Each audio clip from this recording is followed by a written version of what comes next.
Okay. Nothing like Nothing that. bad. No, not like that. Okay. But I had to leave Ohio for me. Let me say that, just for me. Understandable. And so he's still doing all the things that, the husband would do, making sure that, we're good and that type of stuff. Okay. But I've tried to date since I was down here, and it's not, I have. I'm going to be honest. I have. And the reason why it's a thing just got juicy. Let me drink my drink. Of waiting with other people is because you know how when you get I'm used to my husband being a certain way. Right. You know what I mean? Right. So for me, it's a thing of I look at this person and you don't even measure up. Right. So it's like, why would I even waste my time? Which is making it hard for me and it's making it hard for him too, because really, to be honest, I kind of got him in a tailspin at this point, because he's like, well, do I stop? Do I go? Do I come? Do I stay? Do I, you know what I mean? So wait a minute. Let me ask you this. I'm trying to vibe up off the young people to find out what's really going on. I mean, what the fish people. So let me ask you this. So why are you dating? Well, one, because I still have needs, womanly needs, and it gets costly flying back and forth to Ohio or him flying down here. So, fellas, I'm gonna put an Amber Alert out. She needs local penis. No, please don't. Be about. We're in Georgia. Come on, don't be putting that out there. No. Oh, you know what? It'd be about that. Y'all got to stop thinking every dude in Atlanta is gay. Well, pretty much, I work with about 3 of them that got wives as cover-ups, and I know for sure. You work in a hospital, don't you? No, I work in a school. That was on the down low. Yes. Okay, wait a minute. So please don't. Time out. Down low is gay. Let me tell you this. Exactly. Okay, I have a confession on the Man Cave Show. I'm gonna get it out the way. I am a full-fledged stud. I'm a lesbian. Oh. We know you like women. It just so happened that my strap-on I was born with it. Oh Lord. No.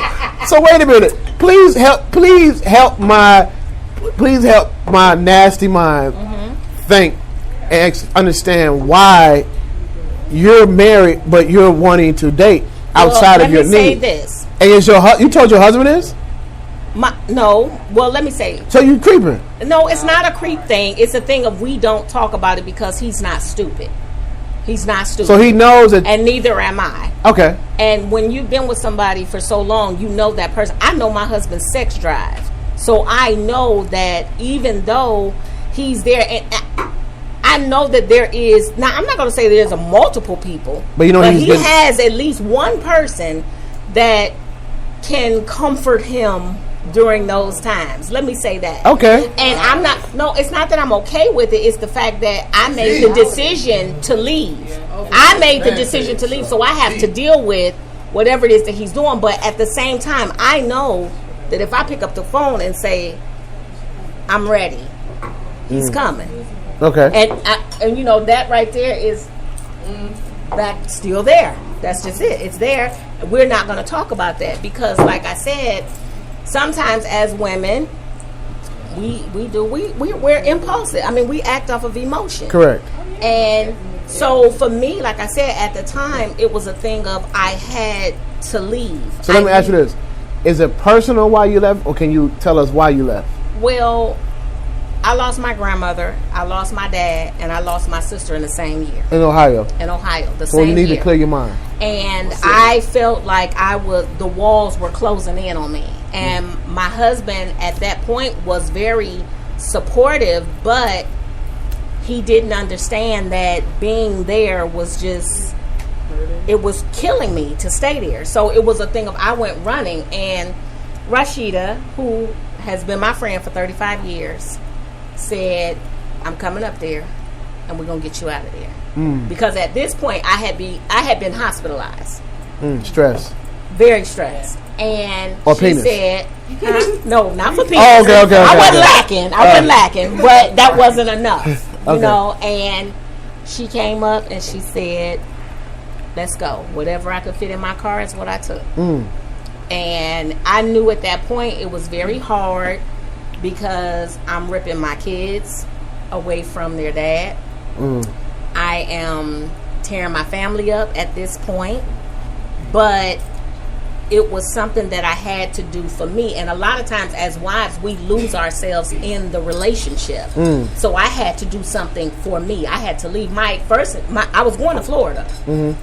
I don't know how I ended up in Georgia with Rashida, but how long have you been here? a year and a half. So now, for you might not understand. So I minored in behavioral science, and so I understand. Oh, my daughter did too. Okay. So I understand I understand psychology very well. So your there's no specific time or grievance, right? No, not at all. But so my thing is that it's been a year and a half now, right? At some point in your mind, it's clicked that you have a whole situation in another place. So my thing is, have you healed or comfort yet, or is it that? No, I have not, because see, what it is, like you said, there's no time limit on grief. And for me, I didn't get a chance to grieve my grandmother before I was hit with my dad. Then I didn't get a chance to grieve my dad or my grandmother before I was hit with my sister. And so for me, at this point, being in Georgia is like a breath of fresh air for me, because when I get up in the morning, that life that I had in Ohio I buried it. That's how I feel. I buried it. So hold that thought, because now let's look at this, and I want y'all to understand psychology real quick. Sometimes, so I'm gonna be honest with you, I'm a very straightforward person. What you did is very understandable, but it's very selfish. Very. And so what happens is, now with selfishness comes consequence. The consequences that could happen is that at any point in time, now somebody could also part ways with you. You understand what I'm saying? I do. So you're married, and your husband can say this. How would you accept that? Or do you understand that could happen? I do understand that could happen.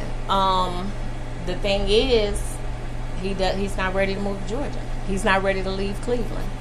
He's not ready to leave Ohio. And so that's clearly where we hit a brick wall, because he's not willing to leave. He's not ready to leave, and I'm never going back. Why can't you go back? I can't. Mentally, I can't. You know, I'm considered the strong one in my family. I'm the strong one. But every strong person in the family, if you're there for everyone else, when you fall apart, who's there for you? Because everyone depends on you. That's real. So at the end of the day, I cannot go back, because I don't have anyone that when I have that moment, because they're all looking to me like, what we gonna do? You know, when my grandmother died, what are we gonna do? I had my friend that I had to call, you know, and then when my dad died, it was, well, T, what we gonna do? And then when my sister died, it's like, what are we going to do? That's my best friend. How do you ask me, what are we going to do? Right now, I'm trying to figure out, how do I go on? You know, so for me to go back would be putting myself 10 paces back, because to me, I feel like I made it through this whole conversation. I haven't broke down and cried not one time, so I am doing good. That's good. I mean, so it is. It's not about... So my question is, if you do go back... I can't. Let's take Kent out of the situation. I won't. Let's speak hypothetical. Hypothetical is a matter of okay. You go back home. What happens? I lose my mind. Now, have you expressed that to your husband? He knows that. And what was his response? He said, "I know." So it's beyond the sex. It's beyond the sex and all of that, because like I said, we can fly in and out for that. It get kind of costly. But we can fly in and out. But see, that's powerful, because I want to say it's powerful because that's a very commendable situation from both parties, because you don't find that you don't have people in the same state that can endure life's troubles. You move to a whole new state and still have a marriage and still have a understanding. You see what I'm saying? It was rough. And I'm sure I'm not. I'm sure it wasn't like, oh, okay, baby, take your time whenever you come back home. I'm sure it was never like that. Oh no! But it's amazing that's happened, and I can commend and very much commend you for what you. And I hope that whatever transpires, I hope it works out for the best, and everyone is happy in the situation. So at the end of the day, we will always be friends. You want to pass the? You can pass the mic on. I actually have a lot of conversations with like you said, but just on this, that is the foundation of a real relationship. Mm-hmm. And I spoke about this plenty of times throughout my life and studies of what does it really mean to have a real solid relationship. A relationship is not so much of the sex. When you take sex out of the equation, that's the true foundation of what you have. Because you have to look at it on a sense of life happens, and you could be with somebody. And tomorrow you could be in a car accident, and that person's sexual drive and everything is gone. Mm-hmm. Do you leave them because of that situation, or do you stay with them because you love who they are as a person and who you become being with them? Mm-hmm. But so you have a lot of people that they grown their lives and building relationships off of sex. Yep. Oh, that was the best sex I ever had. I'm gonna marry them. No, you're the dumbest person in the world. Exactly. That's my philosophy on that part of it. So, with the topic of making a person wait, making a person wait is a good thing. In my studies, we had a conversation before about my truth and honesty and things. Mm-hmm. And I don't know if I said it then, but it was about 6 women in my life that I had as those people that truth was there, that I helped them find their soulmate to get married. Because I gave them the openness and freedom to date and communicate with me to help them adjust to who they were with without jumping into having sex with them. When they needed that release, they had me to do that with. So I got those 3 o'clock, 4 o'clock, 6 o'clock calls after the date to discuss and fuck. Excuse me. You can't say that word, right? But it's too late. Go ahead. Pause, rewind. No, we can't do that. But it was real important because that allowed them to have the time to get to know a person and take the sexual frustration away. And one of the things that I did for that woman, for those women, were also allow that man to go out and have sex with other women while you're dating them. Do not judge him. Do not get on his nerve about what he's doing when he's not with you. So Don, I got to stop you. So, I got to stop you. So this is the first time I've heard a man say that it's sensible to wait before you have sex, and I think that I hear you. And I as bad as I want to be funny, I'm taking a serious note on this because I'm big on disrupting flow. Mm-hmm. I'm really big on that. Because I think that, and here's why, women have so many restrictions when it comes to dating, when it comes to being with her. Let's just be real for a second. We're all adults. We're all of African American descent. Let's be real. The average black woman is an ABW. For those who haven't tuned into my show before, in this room, can I say my statement? For real, majority of the women that you meet over the age of 25 are ABW. That's an angry black woman. Because they either been through 3 or 4 different things. Let's say, for example, they've been through a bad breakup, a bad marriage, a terrible baby daddy or baby daddies. They've been through a terrible relationship, misuse, abuse in some form or fashion, right? And let's just go. No, wait. But here's what I'm saying. Black women deal with it differently than other races.